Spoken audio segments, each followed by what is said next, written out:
नमो बुद्धा साथियों। तो दोस्तों, कहानी शुरू करने से पहले अगर आप हमारे चैनल पर नए हैं तो चैनल को सब्सक्राइब कर लीजिएगा। अगर आपको वीडियो पसंद है तो वीडियो को लाइक ज़रूर करिएगा। तो दोस्तों, कहानी शुरू करते हैं। तो ये संवाद है गौतम बुद्ध और ब्राह्मण के बीच।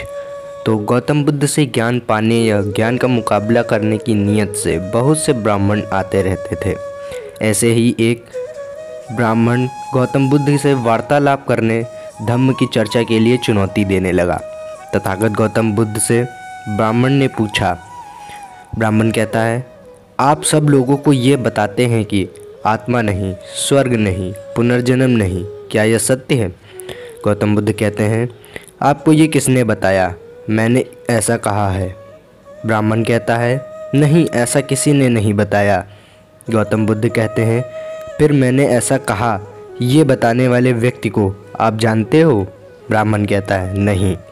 गौतम बुद्ध कहते हैं, ऐसा कहते हुए आपने कभी सुना है? ब्राह्मण कहता है, नहीं तथागत, पर लोगों की चर्चा सुन के ऐसा लगा। अगर ऐसा नहीं है तो आप क्या कहते हैं? गौतम बुद्ध कहते हैं कि मैं कहता हूँ कि मनुष्य ने वास्तविक सत्य स्वीकार करना चाहिए।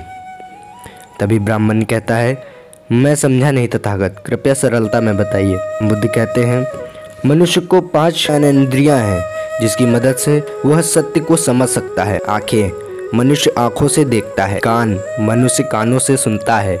नाक, मनुष्य नाक से श्वास लेता है। जीवा, मनुष्य जीवा से स्वाद लेता है। त्वचा, मनुष्य त्वचा से स्पर्श महसूस करता है। इन 5 ज्ञानेंद्रियों से मनुष्य सत्य जान सकता है। तभी ब्राह्मण कहता है, कैसे तथागत?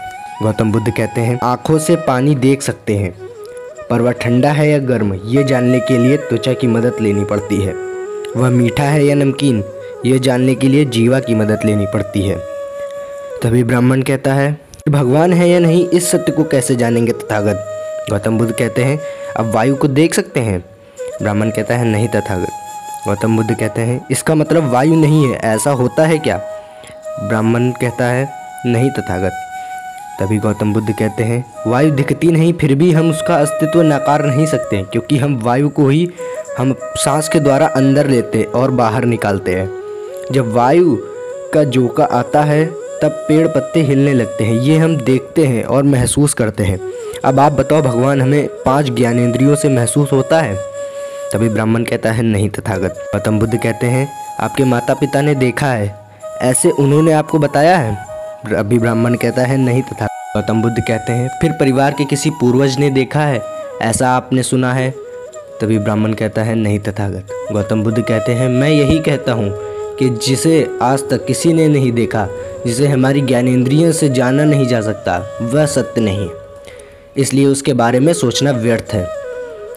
ब्राह्मण कहता है, वह ठीक है तथागत, पर हम जिंदा हैं, इसका मतलब हमारे अंदर आत्मा है, ये आप मानते हैं या नहीं? गौतम बुद्ध कहते हैं, मुझे बताइए, मनुष्य मरता है, मतलब क्या होता है? ब्राह्मण कहता है, आत्मा शरीर के बाहर निकल जाती है तब मनुष्य मर जाता है। गौतम बुद्ध कहते हैं, मतलब आत्मा नहीं मरती? तभी ब्राह्मण कहता है, नहीं तथागत, आत्मा अमर है। गौतम बुद्ध कहते हैं, आप कहते हैं कि आत्मा कभी नहीं मरती, आत्मा अमर है, तो ये बताइए, आत्मा शरीर छोड़ती है या शरीर आत्मा को? ब्राह्मण कहता है, आत्मा शरीर को छोड़ती है तथागत। गौतम बुद्ध कहते हैं, आत्मा शरीर क्यों छोड़ती है? ब्राह्मण कहता है, जीवन खत्म होने के बाद छोड़ती है। गौतम बुद्ध कहते हैं, अगर ऐसा है तो मनुष्य कभी मरना नहीं चाहिए। दुर्घटना, बीमारी, घाव लगने के बाद भी बिना उपचार के जीना चाहिए। बिना आत्मा के मर्जी के मनुष्य नहीं मर सकता। ब्राह्मण कहता है, आप सही कह रहे हैं तथागत, पर मनुष्य में प्राण है, उसे आप क्या कहेंगे? तभी गौतम बुद्ध कहते हैं, आप दीपक जलाते हैं?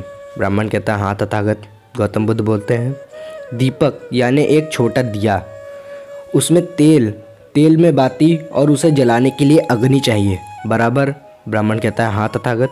गौतम बुद्ध कहते हैं, फिर मुझे बताइए, बाती कब बुझती है? ब्राह्मण कहता है, तेल खत्म होने के बाद दीपक बुझता है तथागत। बुद्ध कहते हैं, और? ब्राह्मण कहता है, तेल है पर बाती खत्म हो जाती है तब दीपक बुझता है तथागत। गौतम बुद्ध कहते हैं, इसके साथ तेज वायु के प्रवाह से, बाती पर पानी डालने से या दिया टूट जाने पर भी दीपक बुझ सकता है। अब मनुष्य शरीर भी एक दीपक समझ लेते हैं, और प्राण मतलब अग्नि या ऊर्जा, सजीवों का देह 4 तत्वों से बना है। भूमि, गर्मी, वायु, नीर।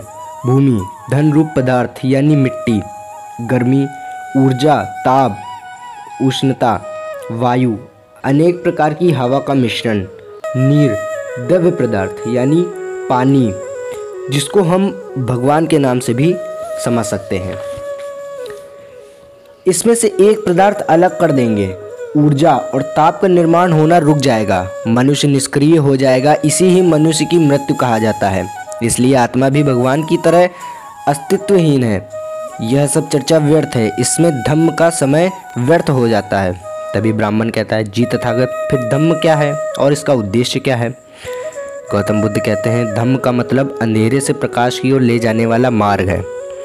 धम्म का उद्देश्य मनुष्य के जन्म के बाद मृत्यु तक कैसे जीवन जीना है, इसका मार्गदर्शन करना है। जीवन के सूत्रों को समझना और उनके उपयोग से जीवन से दुख दूर करने का मार्ग है धम्म। प्रकृति के नियमों की समझ और उसके हिसाब से जीवन के दुखों का समाधान का मार्ग है धम्म।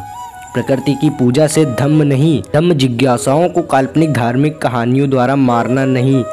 धम्म जानने का, खोजने का नाम है, विज्ञान है। धम्म का आधार अनुभव है, आस्था या अंधभक्ति नहीं। धम्म जानने के बाद मानने में है, आस्था में नहीं। धम्म मानव को मानव और जीवों का सहारा बनाने में है। धम्म अपना सहारा खुद बनने में है, न किसी देव कृपा के इंतजार में बैठे रहने में है। दुख दो प्रकार के होते हैं, एक प्राकृतिक, दूसरा मानव निर्मित। प्राकृतिक दुख का इलाज तो आपके तथाकथित ईश्वर के पास भी है। दुख दो प्रकार के होते हैं, एक प्राकृतिक, दूसरा मानव निर्मित। प्राकृतिक दुख का इलाज तो आपके तथाकथित ईश्वर के पास भी नहीं है, वो भी रोकने में असमर्थ है। तो फिर ईश्वर भक्ति क्यों? धम्म मानव निर्मित दुखों का समाधान है। क्यों हमारे जीवन में प्राकृतिक दुखों का एक तालाब के सामने धम्म मानव निर्मित दुखों का समाधान है? क्यों हमारे जीवन में प्राकृतिक दुख एक तालाब के समान है पर मानव निर्मित दुख समुद्र के समान है?